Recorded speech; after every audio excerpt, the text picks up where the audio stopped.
नमस्कार दोस्तों, इस वीडियो में हम प्रतिष्ठित रोजगार सिद्धांत का विस्तार से अध्ययन करेंगे। आइए शुरू करते हैं। प्रतिष्ठित रोजगार सिद्धांत का सामान्य परिचय।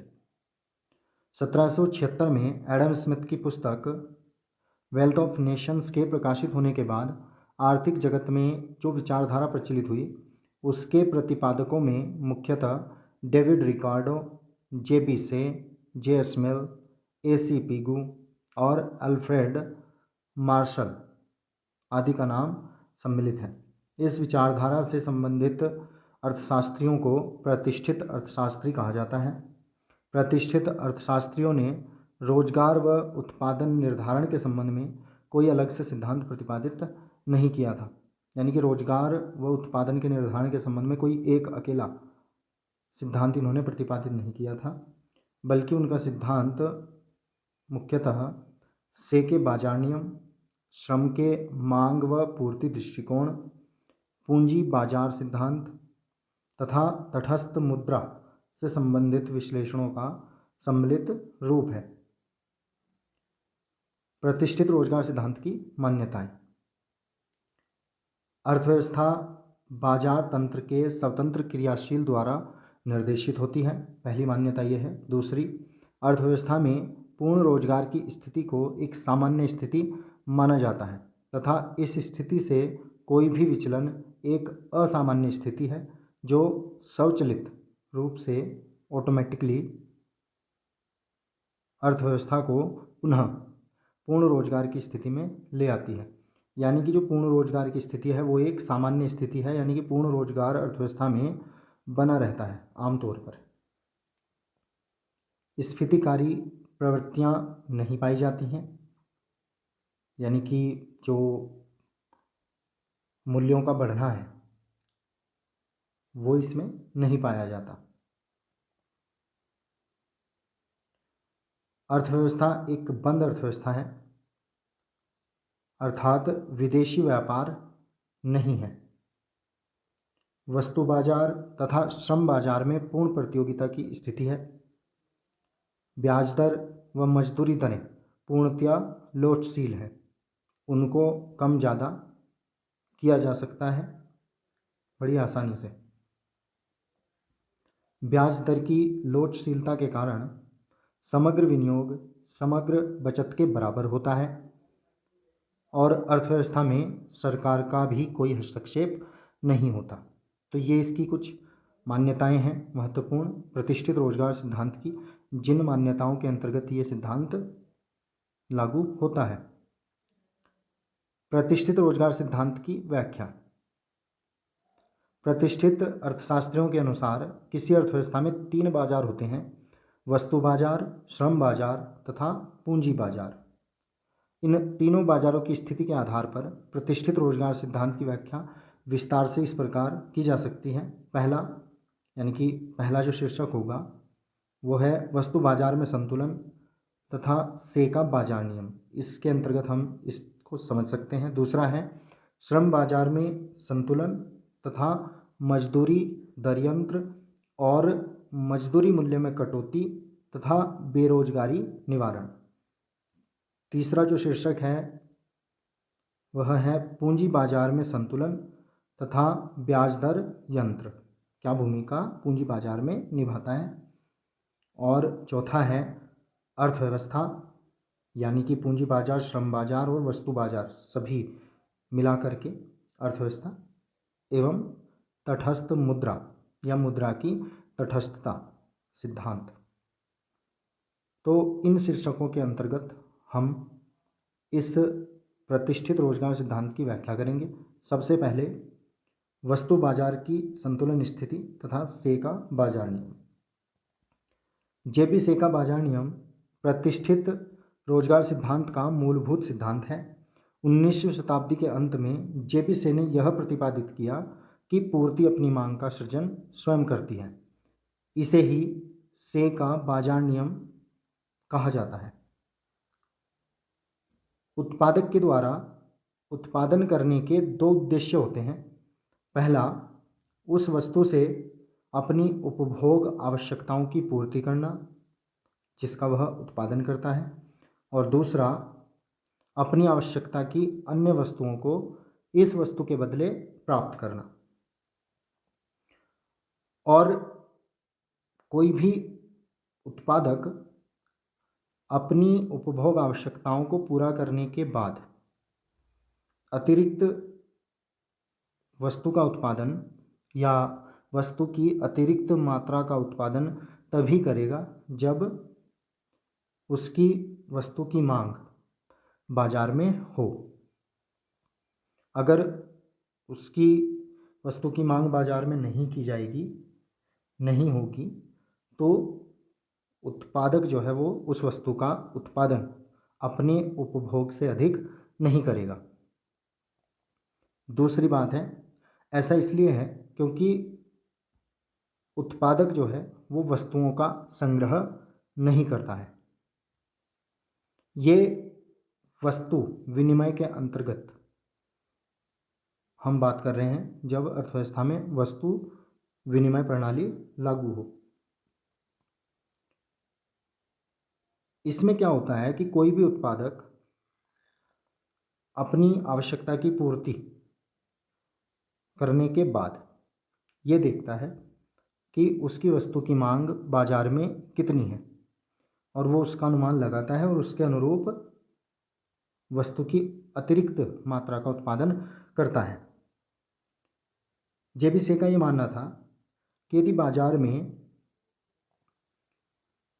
अति उत्पादन होता भी है तो वो अल्पकालीन होगा, क्योंकि ये जो अति उत्पादन है ये उत्पादक के मांग संबंधी गलत अनुमानों की वजह से हो सकता है, लेकिन उत्पादक जो है वो तुरंत ही अपने अनुमानों को सही करेगा और अल्पकाल में ही इस जो अति उत्पादन की स्थिति है इसको नियंत्रित कर देगा, यानी कि मांग के अनुरूप अपनी पूर्ति को वो ले आएगा।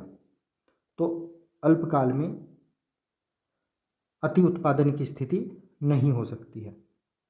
अच्छा, दूसरा एक ये भी है कि यहाँ पर महत्वपूर्ण बात यह है कि वस्तु का संग्रह या संचय नहीं किया जाता है। यही जो सिद्धांत है जेबीसी का बाजार नियम, ये वस्तु विनिमय के साथ साथ मुद्रा के माध्यम से अगर विनिमय होता है, जैसे कि आधुनिक अर्थव्यवस्था में होता है, तो उसमें भी ये लागू होता है। फ़र्क इतना होगा कि अपनी उपभोग की आवश्यकताओं के लिए जो वस्तु का उत्पादन करता है उतना तो उत्पादक करेगा ही करेगा, साथ ही जो अतिरिक्त उत्पादन वो करेगा वस्तुओं का, उसको बेच करके वो मुद्रा प्राप्त कर लेगा और इस मुद्रा का भी वह क्या करेगा, संचय नहीं करेगा। केवल उत्पादक ही नहीं, कोई भी व्यक्ति अर्थव्यवस्था में मुद्रा का संचय नहीं करता है, क्योंकि प्रतिष्ठित अर्थशास्त्रियों का ये मानना था कि मुद्रा केवल और केवल विनिमय का माध्यम है और मूल्य संचय का उसका कार्य नहीं है, क्योंकि वह एक निष्क्रिय वस्तु है। ऐसा प्रतिष्ठित अर्थशास्त्रियों का मानना था। तो यहाँ पर मुद्रा का संचय भी नहीं किया जाता है, ऐसा प्रतिष्ठित अर्थशास्त्रियों का मानना था। किसी भी उत्पादन क्रिया के दो प्रभाव होते हैं। पहला, उत्पादन क्रिया में साधनों के रोजगार में लगे रहने के कारण उनको पारिश्रमिक मिलता है, जिससे अर्थव्यवस्था में आय प्रवाह का सृजन होता है। और दूसरा प्रभाव ये होता है कि उत्पादन में वृद्धि हो जाती है और इस उत्पादन को बाजार में बिकने के लिए भेज दिया जाता है। इसका मतलब ये हुआ कि कोई भी उत्पादन प्रक्रिया हो उससे उत्पादन में वृद्धि होती है और साथ ही साथ इस उत्पादन के मूल्य के बराबर श्रम साधनों को पारिश्रमिक के रूप में आय प्राप्त हो जाती है, जिस आय को वे इन्हीं वस्तुओं पर खर्च कर देते हैं, क्योंकि अर्थव्यवस्था में मुद्रा का संचय नहीं किया जाता। इसलिए क्या होता है कि जितना भी उत्पादन होता है वो सब का सब बिक जाता है।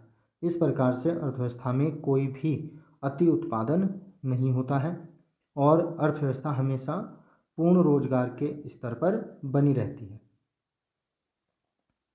आगे बढ़ते हैं। ये रेखा चित्र के माध्यम से आप यहाँ पर देख सकते हैं सेका बाजार नियम की यहाँ पर व्याख्या की गई है। इसमें डी मांग वक्र है, एस पूर्ति वक्र है। अब होता क्या है कि कीमत स्तर है ओपी और जो कुल मांग और कुल पूर्ति है वो वर्तमान रोजगार स्तर पर ओक्यू है। अब मान लीजिए कि कुछ लोगों को, अतिरिक्त लोगों को रोजगार दिया गया जिससे पूर्ति बढ़ गई, S1 पूर्ति वक्र हो जाता है दाईं ओर खिसकने के बाद। अब इस प्रभाव की वजह से क्या होता है, जैसा हमने पीछे पढ़ा कि उत्पादन प्रक्रिया से क्या होगा, उत्पादन में वृद्धि होगी, जिसे ये S1 दिखाता है। साथ ही साथ जिन लोगों को रोजगार मिला है उनकी आय में वृद्धि होती है, जिससे वे अपनी संपूर्ण आय को, जो बढ़ी हुई आय है उनकी, उसको वे संपूर्ण को क्या करते हैं, इन वस्तुओं के उत्पादन उपभोग पर खर्च कर देते हैं।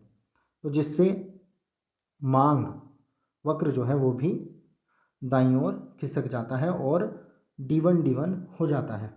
इससे क्या होता है कि कीमत स्तर ज्यों का त्यों बना रहता है और एक नया संतुलन बिंदु E से E1 पर शिफ्ट हो जाता है। यहाँ पर कुल पूर्ति यानी कि अर्थव्यवस्था में कुल उत्पादन बढ़ जाता है, जो पहले OQ था वो अब OQ1 हो जाता है। तो इस प्रकार से अति उत्पादन नहीं होता, जितनी भी पूर्ति बढ़ती है उतनी ही वो मांग को बढ़ा देती है। ये था से का बाजार नियम, जो ये दिखाता है कि दीर्घकाल में कोई अति उत्पादन की स्थिति अर्थव्यवस्था में नहीं होती है। दूसरा है हमारा शीर्षक श्रम बाजार की संतुलन स्थिति तथा मजदूरी दर यंत्र। श्रम बाजार में किस प्रकार से मजदूरी दर यंत्र काम करता है और श्रम बाजार को संतुलन में लाता है, इसके लिए हम श्रम की मांग और श्रम की पूर्ति को पहले जानेंगे। उसके बाद श्रम बाजार की संतुलन स्थिति और मजदूरी दर निर्धारण को हम यहाँ पर समझेंगे। श्रम की मांग, अधिकतम लाभ प्राप्त करने के लिए कोई भी उत्पादक केवल उतने ही श्रमिकों को रोजगार देगा जो वस्तु बाजार तथा साधन बाजार दोनों में उसके लाभ को अधिकतम कर दे। इसके लिए दो शर्तों की पूर्ति होना अनिवार्य है। पहली, MR बराबर MC, अर्थात किसी वस्तु की अतिरिक्त इकाई से प्राप्त होने वाली सीमांत आय उसकी सीमांत लागत के बराबर हो।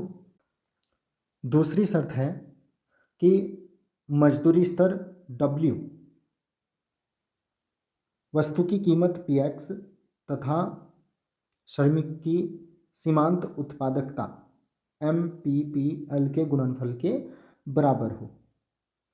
अब होता क्या है कि जैसे जैसे श्रमिकों को रोजगार दिया जाता है उनकी सीमांत उत्पादकता घटती जाती है, यानी कि अधिकाधिक जैसे जैसे हम श्रमिकों को रोजगार देंगे तो प्रत्येक अगले श्रमिक से घटता हुआ उत्पादन प्राप्त होगा और कोई भी उत्पादक किसी भी श्रमिक को उनकी सीमांत उत्पादकता से अधिक मजदूरी नहीं देगा। अतः श्रमिकों को तब तक रोजगार दिया जाएगा जब तक कि उपरोक्त शर्त पूरी नहीं हो जाती, यानी कि मजदूरी जो है वो श्रम की सीमांत उत्पादकता और वस्तु की कीमत के गुणनफल के बराबर जब तक नहीं हो जाती तब तक उन्हें रोजगार दिया जाता रहेगा। अतः श्रम की मांग भी वास्तविक मजदूरी का फलन होगी, यानी कि DL, डिमांड ऑफ लेबर, जो होगी वो W/P का, यानी कि वास्तविक मजदूरी का फलन होगी।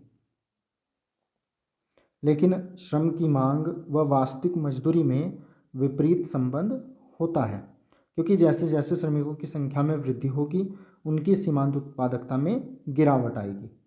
अतः लाभ को अधिकतम करने के लिए आवश्यक है कि श्रमिकों की वास्तविक मजदूरी में कमी की जाए। इसलिए श्रम की मांग मजदूरी का घटता हुआ फलन होती है, यानी कि इनमें दोनों में क्या होता है, ऋणात्मक संबंध होता है। वास्तविक मजदूरी अगर कम रहेगी तो उत्पादक जो हैं वो अधिक से अधिक श्रमिकों को काम पर रखने के लिए तैयार होंगे, यानी कि श्रम की मांग अधिक होगी। और अगर ऊंची मजदूरी होगी तो श्रम की मांग कम होगी। यही हमने अभी यहाँ पर बताया। आगे बढ़ते हैं। दूसरा है श्रम की पूर्ति। श्रम की पूर्ति से आशय श्रमिकों की उस संख्या से है जो वास्तविक मजदूरी की एक निश्चित दर पर काम करने को तैयार है, जो प्रचलित है फिलहाल। उस पर अगर कोई श्रमिक काम करने को तैयार हैं तो उनकी संख्या श्रम की पूर्ति कहलाएगी। जब कोई श्रमिक कार्य करता है तब वह अपने अवकाश का त्याग करता है, मतलब वो आराम कर सकता था, तो जिस समय का वो आराम कर सकता था, जितने समय, अब उस समय को उसे क्या करना पड़ेगा, घटाना पड़ेगा, यानी कि उस समय का वो, उस अवकाश का वो त्याग करेगा और उसे कुछ अनुपयोगिता प्राप्त होगी, जिसकी क्षतिपूर्ति वह वास्तविक मजदूरी दर द्वारा करना चाहेगा। कोई भी श्रमिक हो वो ये चाहेगा कि भाई जो मेरा नुकसान हुआ है, मैंने अवकाश त्यागा है अपना, मैं इस काम को किसी और मनोरंजक कार्य में यूज़ कर सकता था इस समय को, तो इस वजह से क्या है कि उसको कार्य करने की वजह से कुछ अनुपयोगिता प्राप्त होगी, और जो ये अनुपयोगिता उसको प्राप्त होगी इसकी क्षतिपूर्ति वह वास्तविक मजदूरी दर के द्वारा करना चाहता है। कोई भी श्रमिक अपने सीमांत त्याग की मात्रा से कम मजदूरी दर पर कार्य करने को तैयार नहीं होगा। अगर उसे लगता है कि भाई मजदूरी दर कम है, इससे अच्छा तो मैं मतलब कुछ मनोरंजक कार्य ही कर लूँ या सो जाऊँ या आराम कर लूँ, तो क्या होगा, कोई भी श्रमिक जो उसका सीमांत त्याग हुआ है श्रमिक का, उससे कम मजदूरी दर पर कार्य करने को तैयार नहीं होगा। अतः वास्तविक मजदूरी दर ऊंची होने पर श्रम की पूर्ति में वृद्धि होती है। जितनी ऊंची वास्तविक मजदूरी दर होगी उतना ही अधिक श्रमिक जो है वो कार्य करने के लिए इच्छुक रहेगा, तो श्रम की पूर्ति उतनी ही अधिक होगी। प्रतिष्ठित अर्थशास्त्रियों के अनुसार श्रमिकों की पूर्ति वास्तविक मजदूरी का धनात्मक फलन होती है, अर्थात वास्तविक मजदूरी और श्रम की पूर्ति के बीच जो संबंध होता है वो धनात्मक होता है। अतः वास्तविक मजदूरी दर में वृद्धि करके अधिक श्रमिकों को रोजगार के लिए तैयार किया जा सकता है, यानी कि उनको काम के लिए तैयार किया जा सकता है, काम करने के लिए, अगर उनको अधिक ऊंची वास्तविक मजदूरी दी जाए।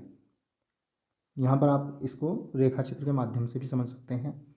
DL श्रम का मांग वक्र है, SL श्रम का पूर्ति वक्र है, और यहाँ पर जो वास्तविक मजदूरी दर है जो कि साम्य दर है वह है W/P। इस पर श्रम की मांग और पूर्ति दोनों बराबर हैं, OL है, और संतुलन बिंदु है E। अब मान लीजिए यदि मजदूरी जो है वो ऊंची होती, मजदूरी दर, तो क्या होता, यहाँ पर श्रम की अधिपूर्ति होती, यानी कि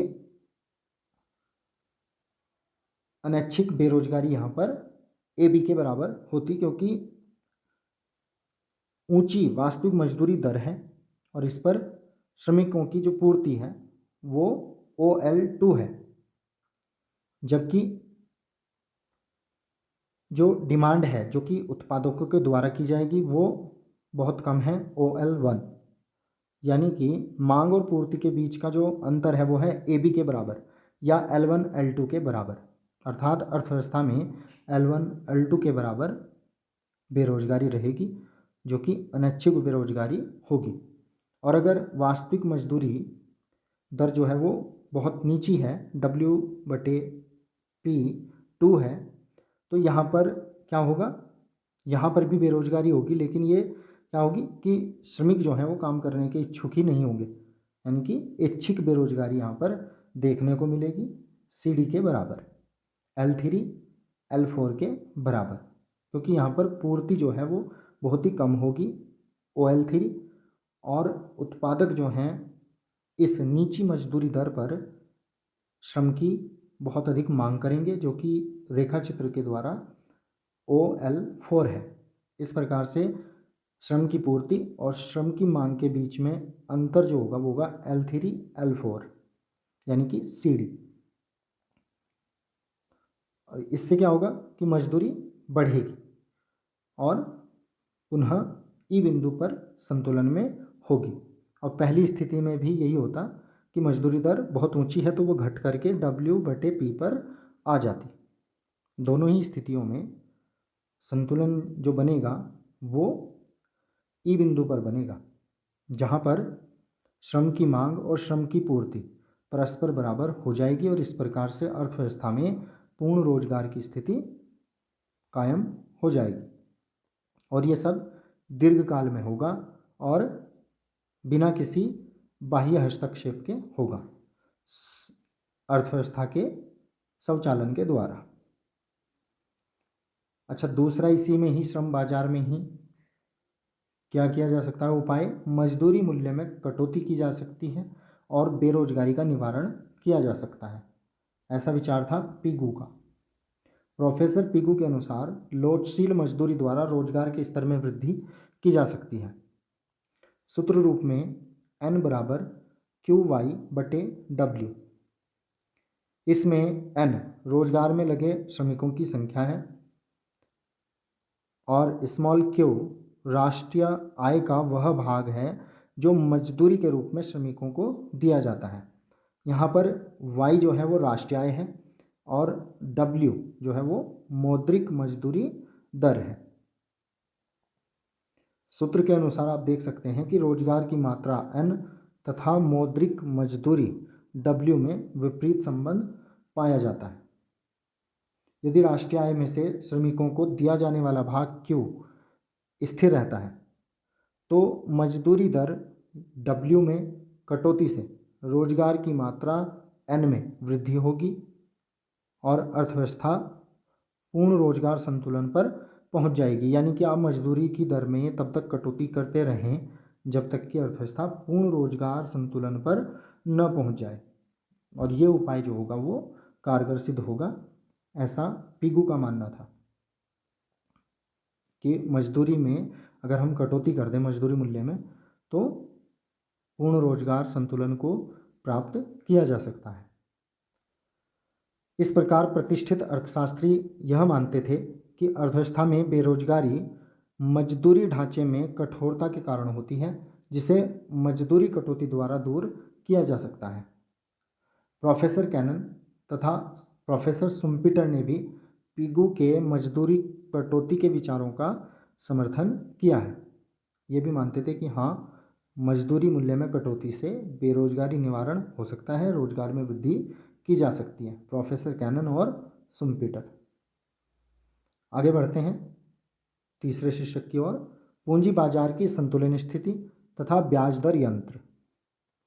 यदि अर्थव्यवस्था में बचत की जाती है तो से का बाजार नियम लागू नहीं होगा। से इस बात को मानते हैं कि अर्थव्यवस्था में आय के चक्रीय प्रवाह में बचत के रूप में रिसाव होता है, किंतु वे तर्क देते हैं कि बचत वास्तव में रिसाव नहीं है बल्कि एक प्रकार का व्यय ही है, एक प्रकार का वो खर्च ही है, क्योंकि समस्त बचतें पूंजीगत वस्तुओं अर्थात विनियोग पर व्यय कर दी जाती हैं। ऐसा से का मानना था।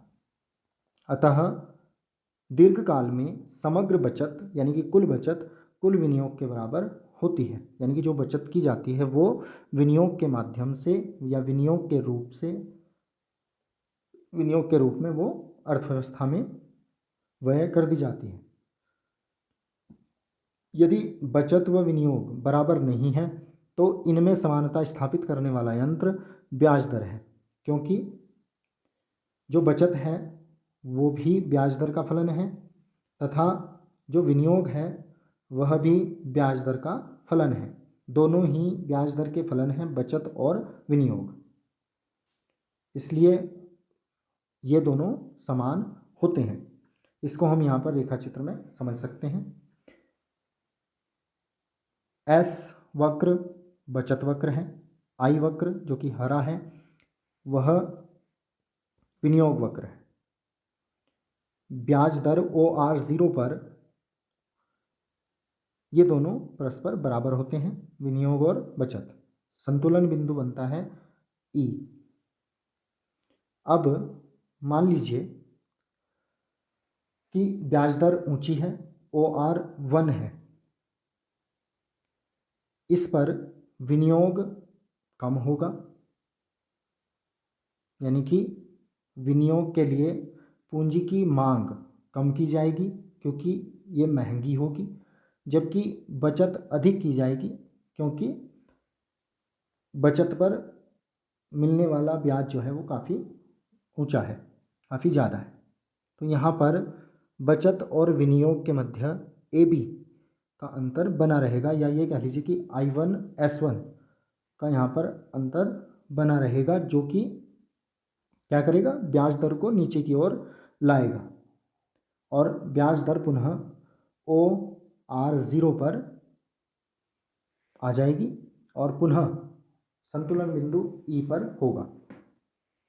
इसी प्रकार से अगर ब्याज दर नीची है संतुलन ब्याज दर से, OR2 हो जाती है, तो यहाँ पर क्या हो जाता है, यहाँ पर विनियोग के लिए जो मांग है पूंजी की वो बहुत ज़्यादा बढ़ जाती है, लेकिन बचत करने वालों के लिए कोई प्रोत्साहन नहीं होता, उनमें कोई प्रेरणा नहीं होती, इसलिए वो बचत बहुत कम कर देते हैं। इस ब्याज दर पर OR2 ब्याज दर पर जो बचत होगी वो होगी OS2, यानी कि जो पूर्ति होगी पूंजी की वो होगी OS2 और जो मांग होगी वो होगी OI2। तो इन दोनों के बीच में CD के बराबर, या ये कह लीजिए कि S2 I2 के बराबर अंतर बना रहेगा, जो कि ब्याज दर को ऊपर की ओर खिसकाएगा, और ये ब्याज दर तब तक बढ़ती रहेगी जब तक कि बढ़ करके पुनः संतुलन ब्याज दर OR0 नहीं हो जाती और संतुलन बिंदु पुनः E नहीं हो जाता। इस प्रकार से पूंजी बाजार में भी दीर्घकाल में हमेशा ब्याज दर यंत्र के माध्यम से संतुलन की स्थिति रहती है। इस प्रकार से आप देख सकते हैं कि अर्थव्यवस्था के जो तीनों अंग हैं, या ये कह लीजिए कि जो तीनों बाजार हैं, जो तीनों क्षेत्र हैं, पूंजी बाजार, श्रम बाजार, वस्तु बाजार, वो हमेशा ही क्या है, आमतौर पर संतुलन की स्थिति में रहते हैं। आगे बढ़ते हैं। चौथी जो हमारी हेडिंग है, जो शीर्षक है हमारा, वो है अर्थव्यवस्था तथा मुद्रा की तटस्थता। इसमें हम ये जानेंगे कि अर्थव्यवस्था को मुद्रा किस प्रकार से प्रभावित करती है। प्रतिष्ठित अर्थशास्त्रियों का इसके बारे में क्या कुछ मानना था। मुद्रा की तटस्थता यह विचार है कि मुद्रा के स्टॉक में बदलाव, यानी कि मुद्रा की जो पूर्ति है, जो मात्रा है, उसमें बदलाव अर्थव्यवस्था में कीमतों, मौद्रिक मजदूरी और विनिमय दरों जैसे नाममात्र चरों को प्रभावित करता है। वास्तविक चरों जैसे कि रोजगार, वास्तविक सकल घरेलू उत्पाद यानी कि GDP, वास्तविक निवेश और वास्तविक उपभोग इत्यादि पर इसका कोई प्रभाव नहीं पड़ता।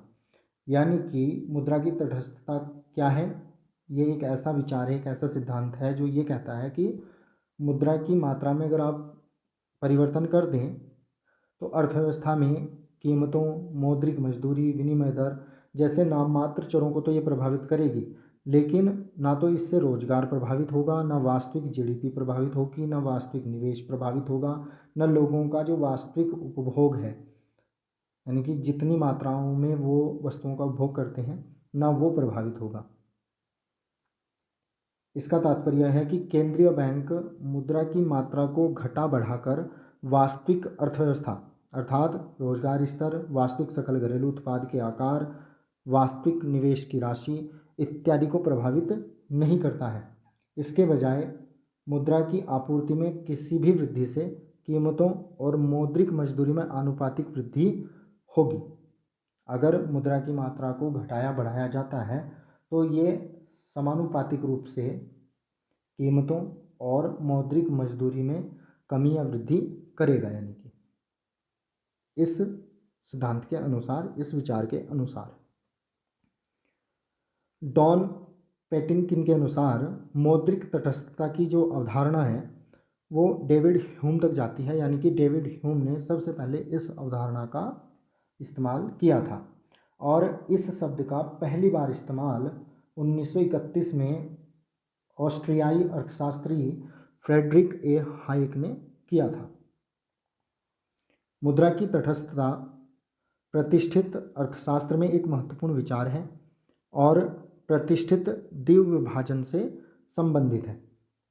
प्रतिष्ठित या शास्त्रीय द्विविभाजन क्लासिकल डिकोटोमी एक ऐसा विचार है कि वास्तविक और नाममात्र चर का अलग अलग विश्लेषण किया जा सकता है। यानी कि शास्त्रीय द्विविभाजन का मतलब ये है कि वास्तविक और नाममात्र जो चर हैं उनका अलग अलग विश्लेषण किया जा सकता है बिना मतलब एक दूसरे को ध्यान में रखे। अगर आप वास्तविक का अध्ययन कर रहे हैं, वास्तविक चरों का, तो नाममात्र चरों पर आपको ध्यान देने की ज़रूरत नहीं है, और अगर नाममात्र चरों का कर रहे हैं तो तब वास्तविक चरों पर आपको ध्यान देने की ज़रूरत नहीं है। एक अर्थव्यवस्था शास्त्रीय द्विविभाजन प्रदर्शित करती है यदि वास्तविक चर जैसे उत्पादन और वास्तविक ब्याज दरों इत्यादि का पूरी तरह से सटीक विश्लेषण किया जा सकता है, इस पर विचार किए बिना कि उनके नाममात्र समकक्षों उत्पादन के मौद्रिक मूल्य और ब्याज दर के साथ क्या हो रहा है, यानी कि उनमें किस प्रकार के परिवर्तन हो रहे हैं नाममात्र चरों में, इनके उत्पादन के और ब्याज दरों के। आप बिना इसको ध्यान में रखे उत्पादन क्या हो रहा है, वास्तविक उत्पादन क्या है और वास्तविक ब्याज दर क्या है, इसका पूरी तरह से सटीक विश्लेषण कर सकते हैं। तो ये शास्त्रीय द्विविभाजन कहलाता है। इसका अर्थ है कि नाममात्र मुद्रा आपूर्ति के स्तर या मुद्रास्फीति की दर को जाने बिना ही वास्तविक सकल घरेलू उत्पाद और अन्य वास्तविक चरों का निर्धारण किया जा सकता है। प्रतिष्ठित अर्थशास्त्री अल्पावधि और दीर्घ अवधि यानी कि अल्पकाल में और दीर्घकाल दोनों में तथा मुद्रावादी अर्थशास्त्री केवल दीर्घकाल में मुद्रा को तटस्थ मानते हैं। मुद्रा तथा कीमत स्तर में संबंध की धारणा के लिए प्रतिष्ठित अर्थशास्त्री जो हैं फिशर के मुद्रा परिमाण सिद्धांत का सहारा लेते हैं। फिशर के मुद्रा परिमाण सिद्धांत के अनुसार कीमत स्तर मुद्रा की पूर्ति का फलन है। सूत्र रूप में MV बराबर PT अर्थात मुद्रा की पूर्ति बराबर मुद्रा की मांग, अथवा इसको हम इस तरह से भी लिख सकते हैं कि P यानी कि कीमत स्तर बराबर होता है MV मुद्रा की पूर्ति बटे T का मतलब है व्यापार की मात्रा या वस्तुओं की मात्रा। यहाँ पर M मुद्रा की पूर्ति, V मुद्रा की चलन गति, P सामान्य कीमत स्तर, T व्यापार वस्तुओं और सेवाओं की मात्रा को दर्शाते हैं। यदि अल्पकाल में V और T को यानी कि मुद्रा की चलन गति को और वस्तुओं और सेवाओं की मात्रा को स्थिर मान लें, इसका मतलब यह हुआ कि अर्थव्यवस्था में पूर्ण रोजगार कायम है, पूर्ण रोजगार स्थापित है। वस्तुओं और सेवाओं की मात्रा को स्थिर मानने का मतलब यही है कि और अधिक उत्पादन नहीं किया जा सकता। यदि अल्पकाल में V और T को स्थिर मान लें तो P जो होगा यानी कि जो कीमत स्तर होगा, सामान्य कीमत स्तर, वो मुद्रा की पूर्ति का फलन होगा, अर्थात मुद्रा की पूर्ति में होने वाला परिवर्तन कीमत स्तर में आनुपातिक परिवर्तन लाएगा। इस रेखाचित्र में आप देख सकते हैं x अक्ष पर उत्पादन स्तर और y अक्ष पर कीमत स्तर को दिखाया गया है। MV जो है वो मुद्रा की पूर्ति वक्र है, यानी कि मुद्रा की पूर्ति को दिखाने वाला वक्र है। OY पूर्ण रोजगार स्तर पर किया जाने वाला उत्पादन है जो कि स्थिर रहेगा। इसलिए क्या होगा कि जैसे ही मुद्रा की मात्रा को बढ़ाया जाएगा, मुद्रा की पूर्ति को बढ़ाया जाएगा, तो ठीक उसी अनुपात में कीमत स्तर बढ़ जाएगा और यहाँ पर न तो रोजगार प्रभावित होगा न ही सकल घरेलू उत्पाद प्रभावित होगा, जो ये दर्शाता है कि मुद्रा यहाँ पर क्या है, तटस्थ है, यानी कि वास्तविक अर्थव्यवस्था को वो प्रभावित नहीं करती है। तो इस प्रकार से यानी कि इन सभी सिद्धांतों के माध्यम से हम प्रतिष्ठित रोजगार सिद्धांत को समझ सकते हैं। ये अलग अलग 4 सिद्धांत हैं या 4 दृष्टिकोण हैं जिनको सम्मिलित रूप से देखने की ज़रूरत होती है जब हम प्रतिष्ठित रोजगार सिद्धांत को समझने के लिए तैयार होते हैं या समझना चाहते हैं, समझने के लिए इच्छुक होते हैं। निष्कर्ष रूप में प्रतिष्ठित अर्थशास्त्रियों के अनुसार किसी अर्थव्यवस्था में 3 बाजार होते हैं, यानी कि निष्कर्ष रूप में हम ये कह सकते हैं कि भाई प्रतिष्ठित रोजगार सिद्धांत के अनुसार हम ये कह सकते हैं कि अर्थव्यवस्था में 3 बाजार होते हैं, वस्तु बाजार, श्रम बाजार और पूंजी बाजार। इन 3 बाजारों के आधार पर प्रतिष्ठित रोजगार सिद्धांत की व्याख्या इस प्रकार से की जा सकती है कि वस्तु बाजार संतुलन में है, अर्थात संपूर्ण उत्पादित वस्तु बिक जाती है, न तो अति उत्पादन होता है और न ही अल्प उत्पादन की स्थिति होती है। अतः अर्थव्यवस्था में वस्तु की मांग वस्तु की पूर्ति के बराबर होती है, यानी कि dx बराबर sx, यानी कि x वस्तु की मांग x वस्तु की पूर्ति के बराबर होती है और ये प्रत्येक वस्तु के बारे में होता है। श्रम बाजार पूर्ण रोजगार के स्तर पर संतुलन में है, अतः श्रम की मांग श्रम की पूर्ति के बराबर होती है, अर्थात dl बराबर SL, यानी कि श्रम की मांग और श्रम की पूर्ति दोनों बराबर होती ही हैं आमतौर पर। तीसरा है पूंजी बाजार, जो कि संतुलन में होता है ये भी, अतः ब्याज दर की लोचशीलता तथा स्वतः क्रियाशीलन के कारण कुल विनियोग कुल बचत के बराबर होता है, अर्थात I बराबर S होता है।